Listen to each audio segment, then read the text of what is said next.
안녕하세요. 동일 코리아 지도자의 문경주입니다. 제가 어제 그 미국의 알카포네 그 갱단에서 그 노조에 이제 개입해서 노동운동했다고 했는데 그 사람 이름이 아마 알렌스키인가 그럴 거예요. 내가 지금 확실치 않은데 뭐 이거 찾아보면 금방 인터넷 어디 나오는데 게을러가지고 찾아보기 싫어서 안 찾아봤는데 알렌스키 같아요. 아마 하여튼 그런데 그 사람이 이제 미국에서 그렇게 노동운동을 성공했다고 그러는데 사실은 저도 노동운동을 했어요. 그 노동운동을 왜 했냐면, 어제, 며칠 전에 제가 강연하면서 제가 한 달 월급을 4,000원 받고 다녔다고 그랬죠. 4,000원 받고 다녔는데 하숙비가 6,000원이었다. 그래서 거의 뭐 살인적인 노임이 아닙니까? 그래서 그때 그 회사가 이제 우리나라에서 전량 칼라 TV를 만들어가지고 유럽, 미국으로 수출하는 회사인데요. 그 회사가, 그게 우리나라 칼라 TV 기술이 좋아서가 아니라 제가 얘기했죠. 미국의 그 내션 빌딩 정책에 의해서, 3개의 공장을 독일에다가 다 옮겨놔가지고 서부 독일을 경제 성장시키는데 성공했고, 일본에다 옮겨놔가지고 일본에서 경제 성장시키는 걸 이제 성공했고, 그 다음에 이제 우리나라의 구로공단에다 이제, 구로공단, 성수공단 마산 수출자유 지역 이렇게 옮겨놔가지고 그 성공시킨 거 아닙니까? 그래서 거기서 도저히 이건 살인적인 노임이기 때문에 안 된다.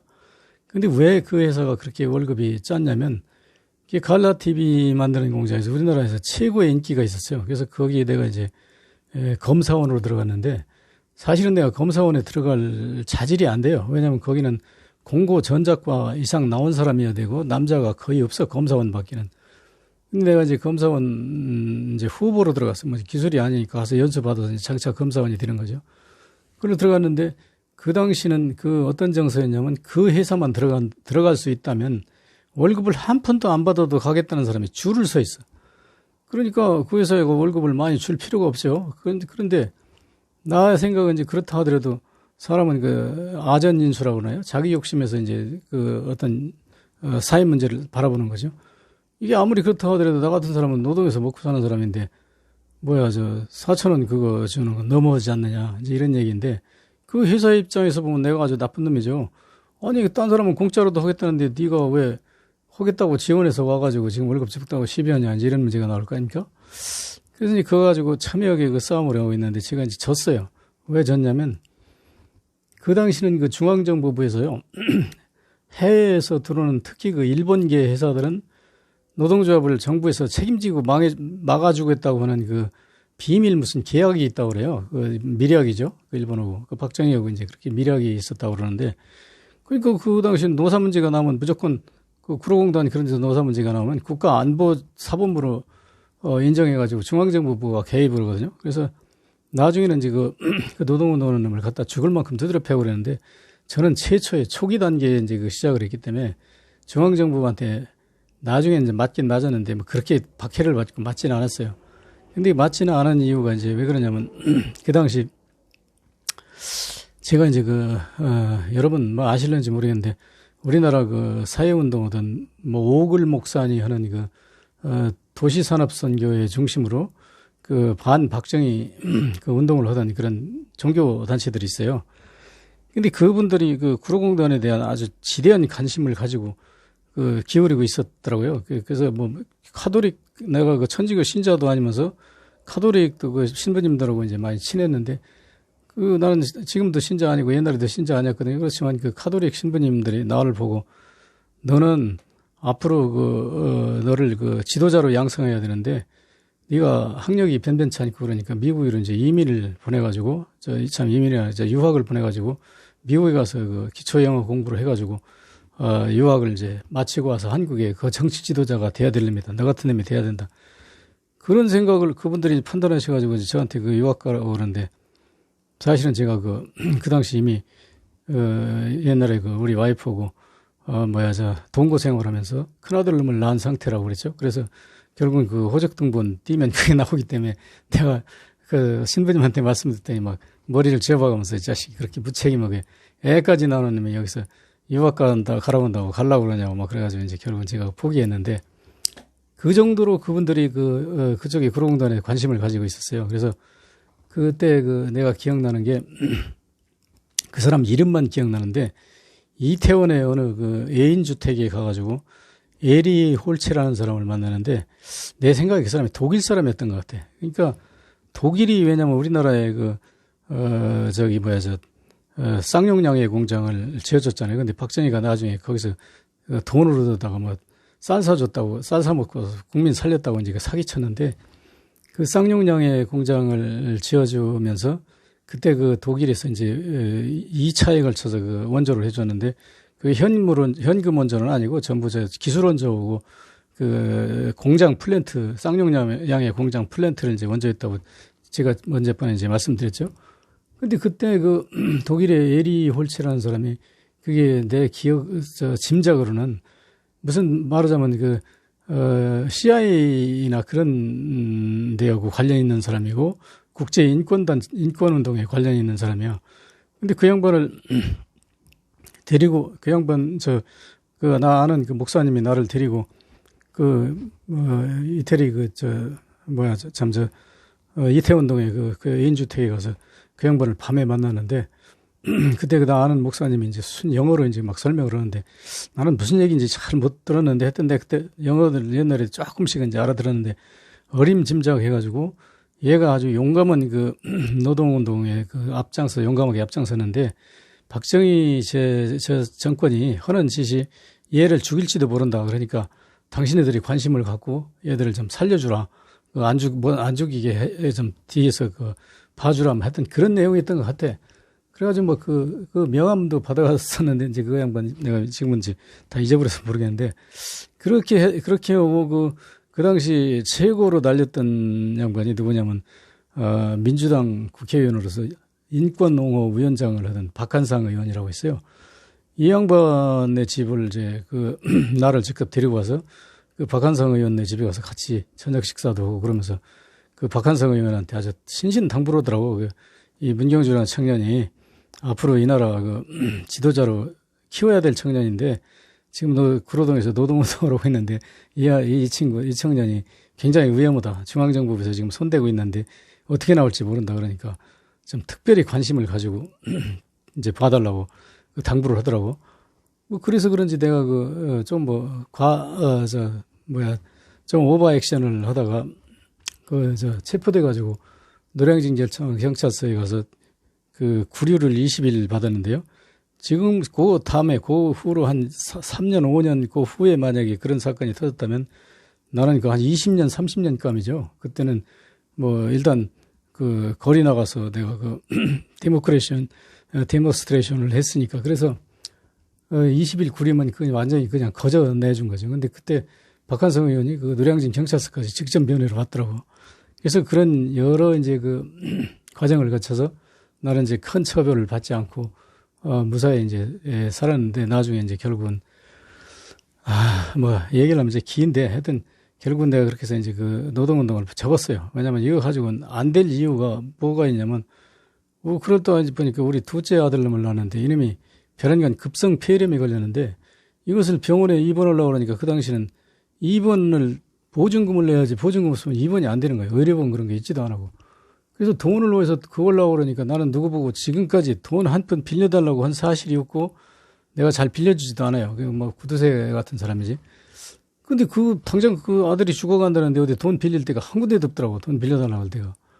그래가지고 그때 이제 걔가 다 죽어가는데 내가 우리 마누라 보고 뭐라 하냐면 어디 흔옷까지 같은 거 좀 챙겨놓으라고 그러니까 흔옷까지는 지금 애가 다 죽어가려는데 왜 그러냐고 그러더라고요. 그래서 내가 보기엔 얘 오늘 밤 넘기기 힘드니까 일단 죽으면 흔옷까지라도 이렇게 싸가지고 저기 어디 산에다 묻어야 될 거 아니냐. 나는 지금 내 생애에 어떤 이게 장점인지 단점인지는 모르는데 무슨 사건이 생기면요.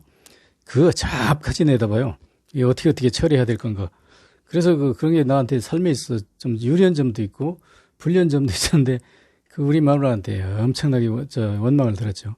제 새끼가 죽어가는데 겨우 생각하는 게 묻을 국리라고 자빠졌는 게 애비 자격이 있느냐 이러더니 우리 마누라도 부잣집 딸이었는데 나한테 만나서 처음에 고생 엄청 했어요. 근데 그 친구는 그 친구도 나처럼 누구한테 돈 빌려달라고 그런 건 전혀 못 하는 사람인데 워낙 애가 다 죽어가니까 어떻게 가서 빌렸는지 돈을 빌려왔더라고. 그래서 그때 여자가 훨씬 강하구나. 그냥 내가 느꼈는데 그래가지고 둘이가 그걸 애를 쌓아가지고 지금 그 광명시인가? 거기 한 약 4km 정도 되는데 그걸 그 마누라가 뛰어가는데 그 사람 몸도 약한 사람인데 난 맨몸으로 뛰어가는데 못 따라가겠더라고. 그래서 병원에 가가지고 결국 이제 우리 둘째 놈을 살렸는데 살리고 나서 그 다음에 내가 이제 결심한 게 이게 노동행동이고 뭐고 이런 거 다 씨잘데없는 거고 우선 내 가족이 먹고 살 수 있는 그 터전을 먼저 만들어야 되겠다. 그걸 만들고 나서 뭘 하든지 말든지 해야지 안 되겠다 해가지고 그때 이제 모든 걸 다 접고 이제 돈 버는데 이제 뛰어들어서 이제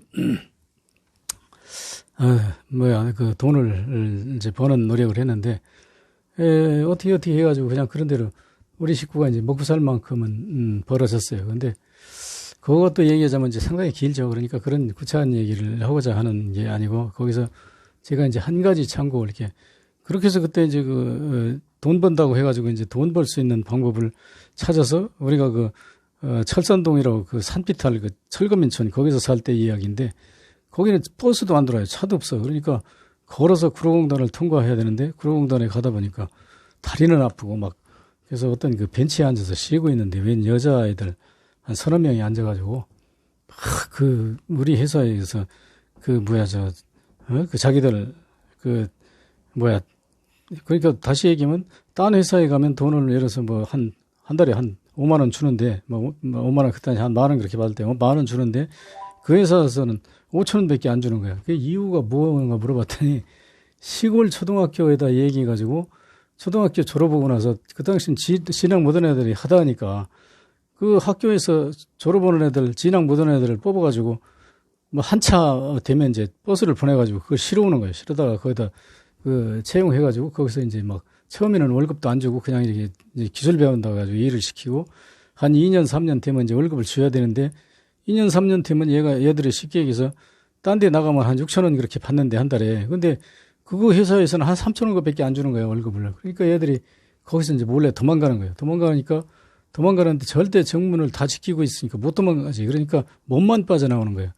몸만 빠져나가면 그 회사에서 걔들이 이런 옷 보따리 이런 것을 전부 다 압수해가지고 거기가 한 천여 명 정도 됐을 거야. 그 종업원들 다 모아놓고 그 옷 보따리 거기다 다 불태워버리는 거예요. 이게 도망간 누구 옷인데 너희들도 도망가면 이렇게 불태워버린다고.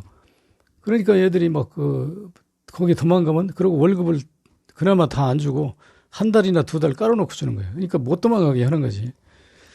그래가지고 거기서 이제 과감하게 그런 거 포기하고 도망가는 애들이 몇 명 있더라고. 근데 걔들이 자기 옷을 태운 거에 대해서 막 울분을 토하고 막 울고 그러더라고. 근데 내가 그 소리 들으니까 그때마다 혈기가 왕성한 때인데 그걸 나도 가난해서 죽을 지경인 사람이지만 그걸 내가 그냥 묶어갈 수가 없어. 그래서 걔들을 막 설득시켜가지고 안 간다는 걸 내가 막 억지로 설득시켜서 영등포 노동청 영등포 사무소에 데리고 갔어요. 가가지고 얘들이 이런 사건이 있어가지고 이렇다는데 걔들이 밀린 월급이라도 줘야 되고 지금 얼마 살았으면 퇴직금도 줘야 되고 뭐 어쩌고 이렇게 해야 될 거 아니냐. 그러니까 이 회사가 거기 감옥에다 가둬놓고 한 달에 2번 외출증 끊어주는데 그것도 감옥에는 아니지만 획기숙사에다 가둬놓고 그것도 일체 물건을 가지고 나가면 안 되고 그냥 맨몸으로 나갔다가 들어올 때도 그냥 맨몸으로 들어야 되는데 왜냐면 밖에서 뭘 사면 싸니까 사오잖아. 그런데 거기서는 자기 회사 내에 구판장이라고 매점이 있어가지고 거기서 이제 비싸게 판다는 거예요. 물건을 비싸게 팔아가지고 회사는 노동 착취해서 돈 벌지 물건을 비싸게 사서 이제 이익을 보지. 이게 완전히 그게 기업이고 깡패지 쉽게 이제 조직이. 근데 그 조직을 관리를 누가 하냐면 박정희 쿠데타에 따라다니던 군인놈들이 거기서 예편해가지고 거기 다 와서 무슨 노목과장 무슨 총무과장 이래가지고 관리를 하고 있는 거예요. 그래서 그 얘기를 듣고 내가 열받아가지고 걔들을 도와주다가 결국은 여러 명을 도와주긴 도와줬는데 마지막에는 제3자가 시간이 돼서 여기서 끝내갔습니다.